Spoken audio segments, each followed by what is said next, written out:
अस्सलाम वालेकुम स्टूडेंट्स। आज इस्लामियात का हम मौज़ूआती मुतालिया स्टार्ट करेंगे।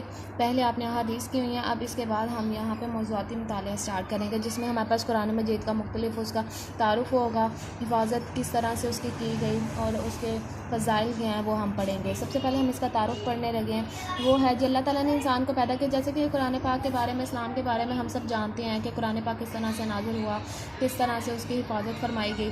वो सारा जो है वो हम इसमें अब पढ़ेंगे। मज़ीद आप लोगों के नॉलेज में इजाफ़ा होगा। अल्लाह ताला ने इंसान को पैदा किया, उसकी जिस्मानी और फितरी ज़रूरियात को ज़रूरियात पूरी करने के लिए मादी वसाइल पैदा किए और उसके ज़हन और रूह की रहनुमाई के लिए भी इहतमाम फरमाया। यानी कि अल्लाह ताला ने इंसान को जब पैदा किया तो उसकी हर किस्म की ज़रूरियात को पूरी करने के लिए हर किस्म के वसाइल अल्लाह ताला ने साथ ही पैदा किए और उसके ज़हन और रूह की जो रहनुमाई है उसके लिए भी अल्लाह ताला ने ख़ास इहतमाम फरमा दिया। खुद इंसान को खैर और शर में फ़र्क करने की सलाहियत और ज़मीर की आवाज़ फरमाई। यानी कि खुद इंसान को अल्लाह ताला ने ये सलाहियत दी कि खैर और शर मतलब अच्छे और बुरे में, खैर कहते हैं अच्छे को, शर कहते हैं बुरे को, अच्छे और बुरे में फ़र्क करने की सलाहियत अता फरमाई और ज़मीर की आवाज़ अता फरमाई। यानी कि जब हम कोई काम गलत कर रहे होते हैं तो हमारा ज़मीर हमें आवाज़ दे रहा होता है,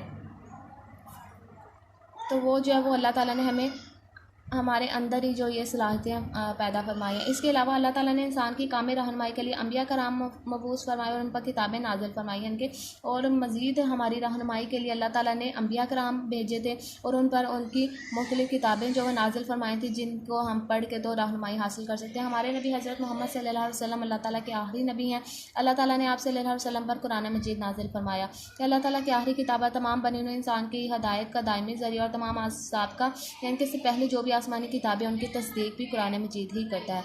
अल्लाह सुब्हान ताला ने पिछली उम्मतों के लिए भी अम्बिया मबूस फरमाए थे और इनमें से बात पर अपनी किताबें भी नाजिल फरमाई थी, लेकिन इन अम्बिया की तालीमात और इन पर नाजिल शुदा किताबें अपनी असली हालत में महफूज नहीं रही।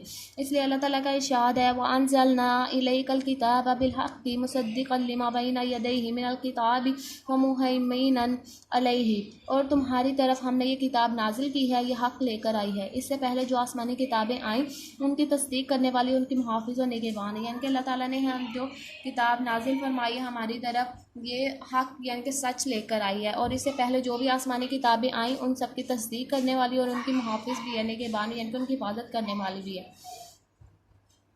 कुरान मजीद को पिछली किताबों के लिए मुहैमिन उन कहने का मतलब यह है कि इन किताबों में जो तालीमात और अकायद, जो भी अकीदे और उसमें जो भी तालीमात दी गई हैं असली हालत में महफूज नहीं रह सकी, उन्हें कुरान मजीद ने अपने अंदर असरनो बयान करके महफूज कर दी। यानी कि जो भी पहली किताबों में जो भी चीज़ बताई गई थी वो उन किताबों को महफूज नहीं रख सकी, या वो किताबें किसी तरह से महफूज नहीं रह सकी, तो अल्लाह ताला ने कुरान मजीद में वो सारी चीज़ें दोबारा से लिख दी और उसमें महफूज कर दी गई हैं। यही वजह है कि कुरान पाक की तालीमात पर पूरे इत्मीनान से हर ज़माने में अमल किया जा सकता है। यानी कि हम ज़िंदगी के किसी भी दौर में हो, किसी भी मुश्किल में हो, हम अगर कुरान पाक को पढ़ें तो हमें अपनी ज़िंदगी के हर मसले का हल मिल जाता है कुरान पाक से।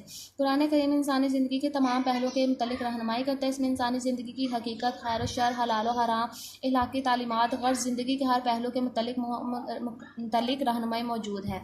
इसमें इंसान की आखिरत की ज़िंदगी के मुतल्लिक़ भी तफसीली मालूमात हैं और इस ज़िंदगी की अहमियत को नहायत पुरतासीर अंदाज में बयान किया गया। यानी कि बहुत अच्छी तफसीर जो है वो कुरान पाक में दी गई है और उसको बयान किया गया है। कुरान पाक की इंसान की इनफरादी ज़िंदगी, इसके इज्तिमाई और माशरती हक़ूक़ व फ़राइज़, इसके माशी और इक़्तिसादी अमूर के मुतालिक बुनियादी एक हिदायत, यानी कि इसमें हमारे पास अगर हम अपनी खाली अब एक इंसान की ज़िंदगी के मुतालिक अगर उसमें कुछ सर्च करना चाहते हैं, कुछ देखना चाहते हैं तो हमें उसमें मिल जाता है। लेकिन अगर हम माशरे के लिहाज से कि हमारे हक़ूक़ व फ़राइज़ क्या हैं या हमारा माशरे में रहने का क्या तरीका सलीका होना चाहिए, वो भी अगर हम देखें, उसके मुतालिक जो भी बुनियादी हदायत है वो हमें कुरान पाक से मिल जाती हैं। उसके अलावा सियासी और बैनुल अक़वामी मामलात, जो भी सियासी मामलात है, बैनुल अक़वामी मामलात है, उसके बारे में भी हमें रहनुमाई से मिल जाती है।